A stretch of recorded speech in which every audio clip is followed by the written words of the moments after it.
जय हिंद दोस्तों जब भी कहीं मनोविज्ञान की बात होती है तो उसमें सबसे ज़्यादा चर्चा मानसिक स्वास्थ्य को लेकर होती है।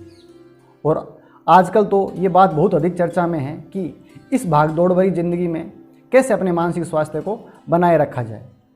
इसके लिए तरह तरह के प्रयास किए जाते हैं। कभी मेडिटेशन का सहारा लिया जाता है, तो कभी कहा जाता है कि कोई अच्छा म्यूजिक सुनो, तो कभी किसी मनोवैज्ञानिक की सलाह ली जाती है। ये सब अपनी अपनी जगह काफ़ी हद तक कारगर भी होते हैं, लेकिन क्या आपने कभी ये सोचा है कि हमारे मानसिक स्वास्थ्य को बनाए रखने के बहुत से साधन हमारे आसपास भी मौजूद हैं, जिनकी मदद से हम हमारे मानसिक स्वास्थ्य को बनाए रख सकते हैं।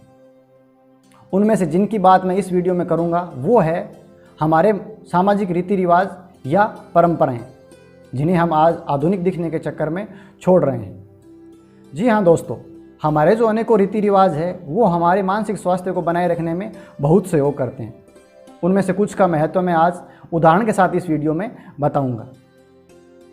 दोस्तों, अलग अलग मेंटल डिसऑर्डर या कहें कि मानसिक समस्याओं में एक होती है पोस्ट ट्रॉमेटिक स्ट्रेस डिसऑर्डर, जिसमें किसी व्यक्ति के साथ कोई बहुत बुरी घटना घटित होती है जो उसके मन मस्तिष्क को बहुत गहरा सदमा पहुंचाती है, और उस घटना के कुछ समय बाद उस व्यक्ति को यह समस्या उत्पन्न होती है जिसमें वह इस घटना को याद कर करके या फिर अपने आप ही उस घटना की यादें उसके मन में आती रहती है, जिससे वह परेशान रहने लगता है।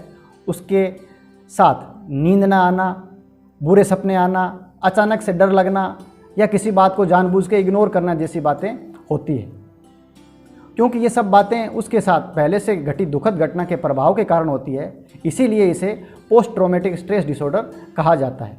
ये घटनाएं कोई बड़ा एक्सीडेंट, कोई बड़ी बीमारी, प्राकृतिक आपदा जैसे भूकंप या सुनामी, कोई बड़ा आर्थिक नुकसान या किसी प्रियजन की मृत्यु हो सकती है। जब व्यक्ति में इस प्रकार की समस्या उत्पन्न होती है तो उसके समाधान के लिए मनोवैज्ञानिक या काउंसलर का सहारा लिया जाता है, जो कि अलग अलग विधियों द्वारा इसका समाधान करता है। दोस्तों, जिन विधियों का इस्तेमाल मनोवैज्ञानिक करते हैं वो सारी विधियां हमारी सामाजिक परंपराओं और रीति रिवाजों में छुपी हुई है। जैसे किसी की मृत्यु के बाद उसके परिजनों से मिलने जाने की परंपरा हमारे यहाँ है, जिसमें काफ़ी दिनों तक आस पड़ोस के लोग और रिश्तेदार परिजनों से मिलने आते हैं। बहुत दिनों तक परिजनों को अकेले नहीं छोड़ा जाता है, जो कि मनोवैज्ञानिक रूप से बहुत ही ज़रूरी है। साथ ही हर आने वाला व्यक्ति परिजनों से बार बार यही पूछता है कि क्या हुआ था, कैसे हुआ था, और वो परिजन हर व्यक्ति को वह घटना बार बार सुनाता है। कुछ लोग आजकल कहते हैं कि जब पहले से ही पता है तो क्यों बेवकूफ़ों की तरह बार बार पूछा जाता है। लेकिन दोस्तों, इसके पीछे बहुत बड़ा मनोवैज्ञानिक तथ्य छुपा हुआ है कि जब वह परिजन उस घटना को बार बार बताता है तो उतनी बार उसे याद भी करता है, तो वह घटना उसके लिए एक टाइम के बाद सामान्य हो जाती है और फिर उसका उतना प्रभाव नहीं रहता है। साथ ही सामने वाला व्यक्ति उस घटना को सुनने के बाद अपने साथ या फिर किसी और के साथ घटी ऐसी ही घटना का जिक्र वहाँ पर करता है, तो इससे उस पीड़ित व्यक्ति को यह एहसास होता है कि यह तो एक तरह से सार्वभौमिक और आम बात है जो सबके साथ होती है। तो इससे उसे अपने जीवन को सामान्य करने व आगे बढ़ने का हौसला मिलता है। यही काम एक मनोवैज्ञानिक किसी की काउंसलिंग करते समय करता है। इसी तरह की परंपराएं हम उस समय भी निभाते हैं जब किसी का बहुत बड़ा एक्सीडेंट होता है, कोई किसी बीमारी में होता है या बीमारी से ठीक होकर बेड रेस्ट पे होता है। उस समय उस व्यक्ति को ज़्यादा से ज़्यादा लोगों के द्वारा हौसला देने और उसके साथ समय बिताने की ज़रूरत होती है। ठीक ऐसा ही हम हमारे समाज की मान्यताओं के अनुसार करते हैं। लोग उससे मिलने जाते हैं, उसके साथ समय बिताते हैं और उसे हौसला देते हैं। इसके अलावा भी जब किसी का बहुत बड़ा नुकसान हो गया हो, जैसे बाढ़ से मकान गिर गया हो, फसल खराब हो गई हो या व्यापार में नुकसान हुआ हो, तो लोग हौसला और सांत्वना देने पहुंच जाते हैं, जो कि उस टाइम उसकी सबसे बड़ी मनोवैज्ञानिक ज़रूरत होती है।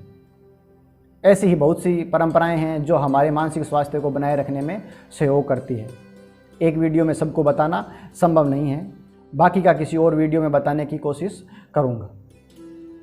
दोस्तों, जाते जाते एक बात और कहूँगा कि ये सब तरह की बातें हमारे मानसिक स्वास्थ्य को बनाए रखने के लिए हैं, यानी कि किसी मानसिक बीमारी को उत्पन्न होने से रोकने के लिए हैं। अगर किसी व्यक्ति में कोई मानसिक समस्या उत्पन्न हो गई हो तो प्लीज़ बिना किसी संकोच और शर्म के किसी अच्छे मनोवैज्ञानिक या काउंसलर की सहायता जरूर लें।